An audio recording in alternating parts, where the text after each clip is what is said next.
উনুন test of Bengal. আপনাদের সাথে আমি পায়েল সরকার। আজ রান্না করে দেখাবো ঠাকুর বাড়ির স্পেশাল একটা মেনু, সর্ষে বাটা দিয়ে মাংস। রেসিপিটা দেখতে থাকুন। বিশেষ এই রান্নাটির জন্য আমি 750 গ্রাম চিকেন ধুয়ে জল ঝরিয়ে রেখেছি, আর নিয়ে নিচ্ছি কাঁচা লঙ্কা, রসুন, সর্ষে বাটা, টক দই। হ্যাঁ, এই রান্নায় কিন্তু পেঁয়াজ এবং আদার ব্যবহার হবে না। শুনতে অবাক লাগলেও এটাই সত্যি।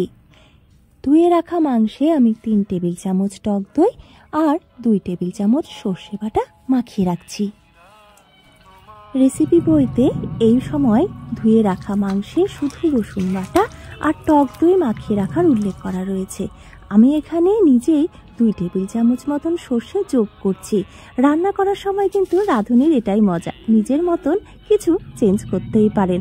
আসলে রান্না তো একটা শিল্প, আর শিল্পীর হাতে এই ক্ষমতা তো থাকবেই, তাই না? কিন্তু এটা যেহেতু ঠাকুর বাড়ির স্পেশাল রেসিপি, তাই রেসিপি বইয়ে যেহেতু এটা উল্লেখ করা নেই, তাই আমি আপনাদের বলে দিলাম। এখানে কাঁচা লঙ্কাগুলো চিড়ে নিচ্ছি আমি, আর রসুনটাও ছাড়িয়ে নেব। উনুন টেস্ট অফ বেঙ্গলের ভিডিওগুলো যদি আপনাদের ভালো লেগে থাকে তাহলে কিন্তু চ্যানেলটিকে অবশ্যই সাবস্ক্রাইব করবেন, আর বেল আইকনে গিয়ে অল নোটিফিকেশনটা অন করবেন। আর হ্যাঁ, ফেসবুক, ইনস্টাগ্রামেও উনুন টেস্ট অফ বেঙ্গলকে আপনারা লাইক করতেই পারেন। অতি অবশ্যই কিন্তু ভিডিওগুলো শেয়ার করতে ভুলবেন না। এই রান্নায় যেহেতু পেঁয়াজ এবং আদার ব্যবহার হচ্ছে না, তাই আমি রসুনটা একটু বেশি নিয়েছি। এখানে 3টে রসুন নিয়েছি, আর কাঁচা লঙ্কাও নিয়েছি বেশ কিছুটা। কাঁচা লঙ্কা কিন্তু বাটাও ব্যবহার করা যেতে পারে। আমি এখানে চিড়ে নিচ্ছি। রান্না করতে করতে জোগাড় করতে করতে একটা ছোট্ট টিপস দিয়ে দিই।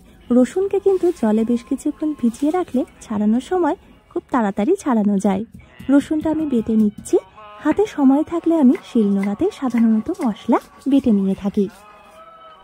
ঠাকুর বাড়ির রেসিপি, হ্যাঁ, জোড়াসাঁকোর রবীন্দ্রনাথ ঠাকুরের বাড়ির রেসিপি।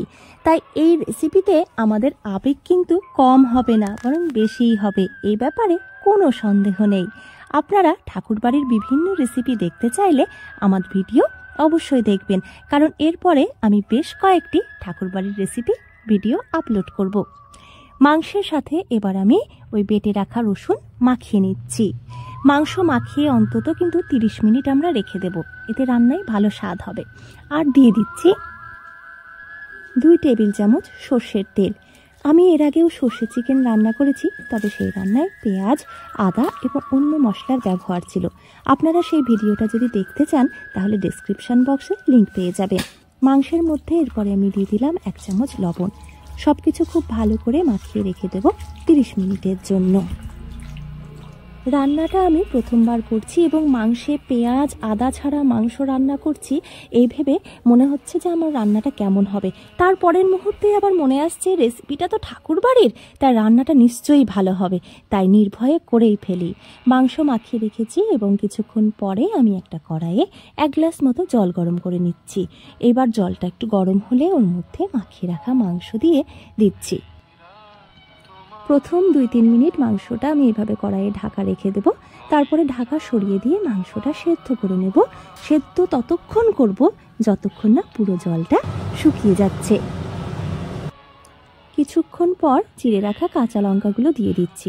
এই কাঁচা লঙ্কার ব্যবহার পরেও করা যেতে পারে, আমি এখনই দিয়ে দিলাম, তাতে রান্নায় ঝালটা খুব ভালো মিশবে, কারণ আমি এখানে আজকে বাটা মশলার বা বাটা লঙ্কার ব্যবহার করছি না।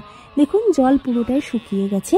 এই পর্যায়ে এসে এরপরে এর মধ্যে আমি আরও 3 থেকে 4 টেবিল চামচ সর্ষে বাটা দিয়ে দিচ্ছি, আর দিয়ে দেবো 1/2 কাপ রিফাইন তেল। দিয়ে দিচ্ছি সামান্য নুন। নুনটা কিন্তু একটু দেখে দিতে হবে, কারণ সেদ্ধর সময় আমরা অনেকটাই নুন দিয়েছিলাম। এর পরের ধাপে রান্নায় কিন্তু থাকছে একটা অভিনবত্ব বা নতুন ধরনের ব্যাপার। হ্যাঁ, এই দেখুন, এরপরে কিন্তু মাংসটা দমে বসাতে হবে, ঠিক যেমন আমরা বিরিয়ানি দমে বসাই। দমে বসানোর জন্য আমি একটা তাওয়া বসিয়ে দিয়েছি গ্যাস ওভেনের উপরে। এরপরে ওই তাওয়ার উপরে আমি মাংসের কড়াইটা বসিয়ে ঢাকা দিয়ে দিচ্ছি। আঁচ কমানো থাকবে। 6-7 মিনিট কিন্তু আঁচ কমিয়ে এইভাবে দমে বসানো থাকবে মাংসের কড়াইটা। তবে মাঝখানে 1বার বা 2বার কিন্তু ঢাকনা একটু সরিয়ে দেখে নিতে হবে তলায় ধরে যাচ্ছে কিনা। যদি মনে হয় ধরে যাচ্ছে তাহলে সামান্য একদম 2-3 চামচ করে জল দিয়ে দেবেন, আর যদি প্রয়োজন না হয় তাহলে জল দেবেন না। আমিও তাই একটু নাড়িয়ে নিচ্ছি। সময় মতো গ্যাস বন্ধ করে দিতে হবে, আর গরম তাওয়ার উপরে কিন্তু কড়াইটা থাকবে, নামিয়ে নেবেন না। আর ঢাকনাটাও সাথে সাথে খুলবেন না, 4-5 মিনিট পর বা 6 মিনিট পর খুলবেন। আমি এখানে 3 মিনিট পরে ঢাকনাটা খুলছি। যেহেতু তাওয়াটা গরম তাই এখনো মনে হচ্ছে যেন গ্যাসের আগুনটা জ্বলছে, কিন্তু গ্যাসের আগুনটা আমি বন্ধ করে দিয়েছি। প্রথমবার এই রান্নাটা যেমন করছি তেমনি প্রথমবারই কিন্তু আমি খেয়ে দেখেছি। খাবার পরে বুঝেছি যে এর স্বাদ এতটাই ভালো যে ভাগ করে খেতে হয়। আপনি যেদিন রান্না করে খাবেন সেদিন আপনিও বলবেন এই স্বাদের ভাগ হবে, কারণ শেয়ারিং ইজ কেয়ারিং। তাই আপনারাও রান্না করুন, আর শেয়ারিং ইজ কেয়ারিং, তাই আপনারা ভিডিওটাও শেয়ার করুন। এতক্ষণ যারা ভিডিওটি দেখলেন তাদের জানাই অসংখ্য ধন্যবাদ।